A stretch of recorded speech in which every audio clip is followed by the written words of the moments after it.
Welcome to ENN. I'm Anthony Lopinto. And I'm Mara Siriani, and this is your weekly news update. The 2012-2013 proposed state budget cuts are raising concern for students on campus. These cuts could affect students' education in many ways. Notice was sent to students on how these cuts would affect Edinboro's funding. Cutting state allocations from almost $29 million to almost $20 million. Here are some student reactions to the proposed cuts. I'm totally against, the budget cuts and everything like that, because it will only hurt me in the long run. The budget cut is just ridiculous. We're trying to make a better living and educate ourselves, and it's becoming quite impossible with all these different budget cuts. I get financial aid, and without it, I wouldn't be able to come to school because my parents can't do that for me financially. Edinboro Idol is in the house. The singing competition, based on the hit show American Idol, is in full swing. After 2 days of auditions, the competition is down to 20 finalists. Viewers will be able to watch all the action on ETV, Channel 77 on campus and Channel 4 off campus. Viewers will then be able to get online and vote for their favorites. The winner will receive extra meals and flex, a Pepsi prize pack, and a Nikon flip can. This competition is sponsored by Residence Life and Housing. Catch the first episode of Edinboro Idol this Thursday, February 23rd, right here on ETV. Stay tuned because coming up we have entertainment and global news followed by weather and sports. I got no balls for losing. Shocking. He's in vaping. Shocking. Tries it road all the time. Just had a few drinks. Just can't be happening. Are we clear? Clear. We just buzzed. Just buzzed? You didn't tell us that, sir. You're right. This isn't happening. You'll be fine. I feel good. Really? No, not really. Buzz driving. Clear. Maybe we should stop acting like it's no big deal. Shocking.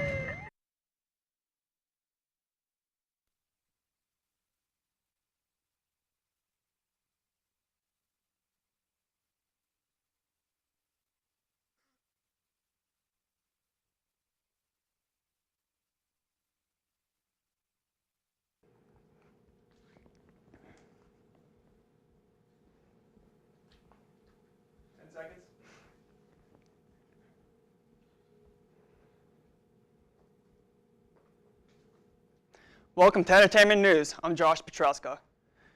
Jeremy Lin has taken the sports world by storm. Lin is a 6'3" point guard for the New York Knicks. Lin graduated with a degree in economics from Harvard University. He was originally not selected in the NBA draft, and when he finally got his chance, he was cut by 2 teams. Lin was almost cut again by the Knicks, but got an opportunity to play when Carmelo Anthony went down with an injury. After warming the bench most of the season, Lin has led to the Knicks to 6 wins in a row and 7-8 overall. Pretty incredible if you ask me.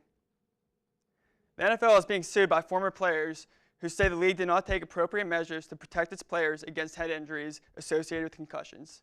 On February 11th, 11 players filed a class action lawsuit in New Orleans against the league. Each plaintiff claims they have felt the effects of concussion-like symptoms since their playing days ended. Several other suits have also been filed previous to this lawsuit by players who now have dementia and brain disease related to concussions sustained from their playing days. That's all for Entertainment News. Now, up next is Global. This is a man who almost learned to walk at a rehab center that almost got built by people who almost gave money. Almost gave. How good is almost giving? About as good as almost walking.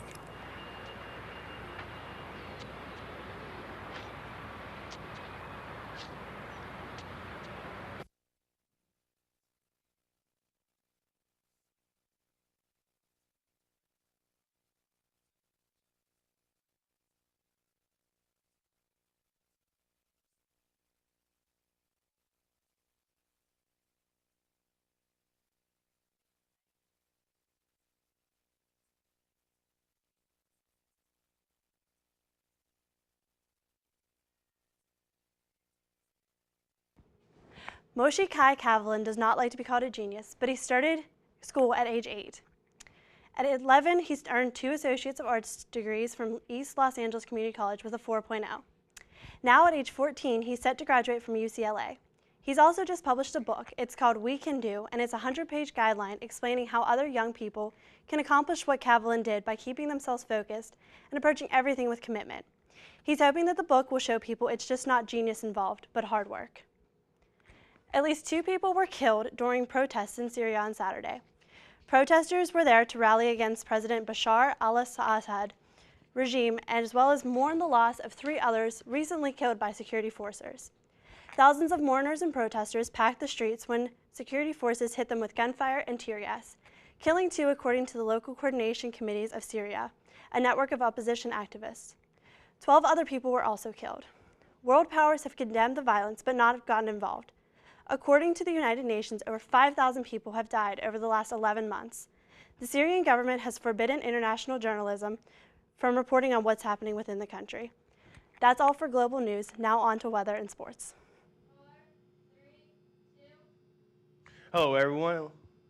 Well, let's take a look at this week's weather forecast. We're going to start on Monday. We have sunny skies, highs 37 with a low of 27 degrees. On Tuesday, we have light rain showers in the area, highs 42 with a low of 36 degrees. On Wednesday, we have hump day, everybody, mostly cloudy skies, highs 42 with a low of 30 degrees. On Thursday, we fall right back into the winter pattern with rain and snow showers, highs 41 with a low of 31 degrees. And on Friday, the last day of the school week, we have snow showers in the area, highs 35 with a low of 23 degrees. And let's take a look at this week's trivia question. What was the size of the largest hailstone ever recorded? A, 50 inches, B, 10.2 inches, or C, 17.5 inches. And let's take a look at the trivia answer. C, 17.5 inches, and it weighed 1.67 pounds. Oh, that's a big hailstone. Glad we're not going to be seeing that for quite a while. Well, that's weather for now. We'll now turn to sports after these commercial breaks.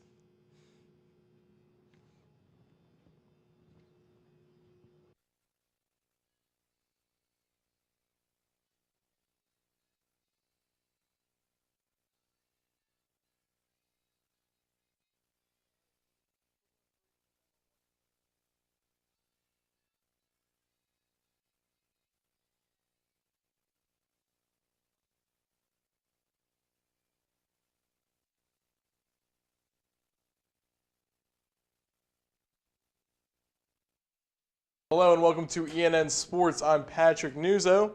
On February 15th, the women's basketball team clinched the top spot in the PSAC West and home court for the first round of the PSAC playoffs with a 67-48 victory over number 21 IUP.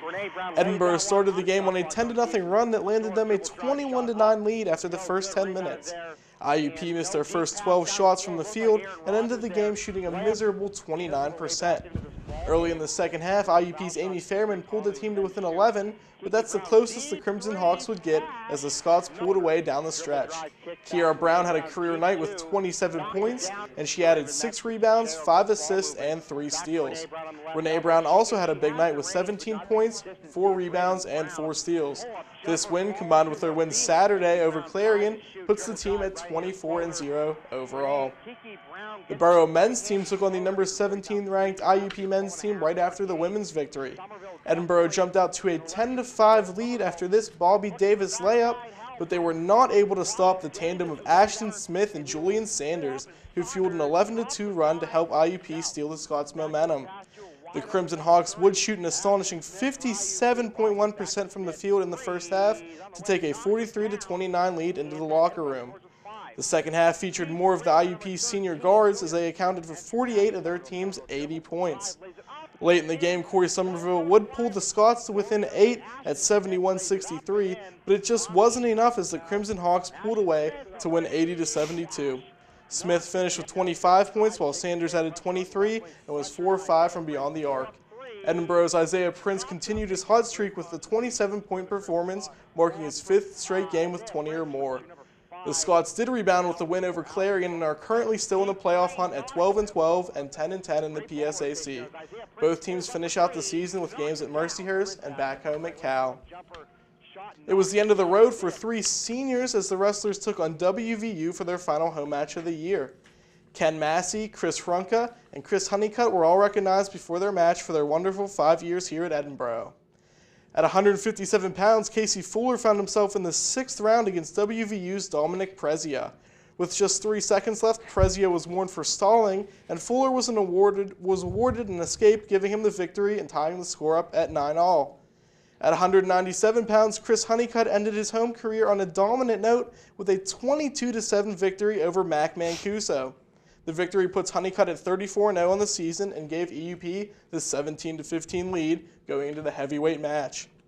20th ranked Brandon Williamson would take down Edinboro's Ernest James in the first round, and that was all he needed as he took the victory, giving WVU the 18-17 win over the Scots. Here's Williamson's takedown of Ernest James. That's all I have for you guys this week. Stay tuned next week for more. Until then, see you out there. That's all we have for you this week. Stay tuned next week for more news, weather, and sports. Remember, you can email edinborotv@gmail.com with any story ideas you have. Thanks for tuning in.